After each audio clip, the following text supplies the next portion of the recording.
روز مادر که با فرمان اساسگذار صلح و وحدت ملی پیشوای ملت پرزیدنت جمهوری تاجیکستان محترم امامعلی رحمان به خاطر بزرگداشت مادران اعلان شده است همچون رمز سعادت همسالت تجلیل می‌گردد. زیرا که زن مادر آفرینده حیات، تربیتگری نسل‌ها، هدایتگری نورسان جوانان بر راه نیک و پایداری عائله میباشد. با همین سخنها بخشیده به این جشن زیبای بهاری همایشی که کمیته اجرایی حزب خلقی دموکراتیک تاجیکستان در ناحیه وسیع دایر نمود، زنان و بانوان موفق ناحیه را به هم آورد.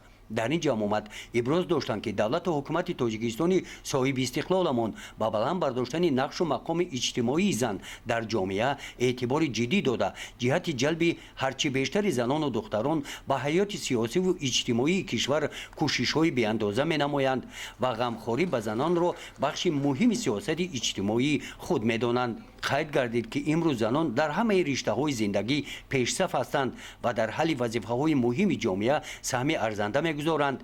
در این چاره‌بینی در قسمت مذاکره‌ها اشتراکچیان برآمد نموده برای غمخوری‌های دولت نسبت به آنها منتداری خود را بیان نمودند.